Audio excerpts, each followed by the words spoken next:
Hallelujah. Hallelujah. Hallelujah. Hallelujah. Glory to God. Just keep standing. As Sister Shanice will come with our morning scripture. Hallelujah. Hallelujah. Good afternoon, church. Hallelujah.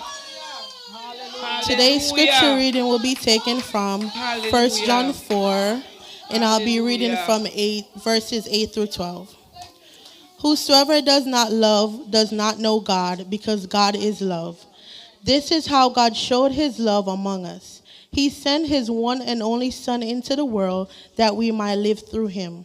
This is love, not that we love God, but that he loved us and sent his Son as an atoning sacrifice for our sins.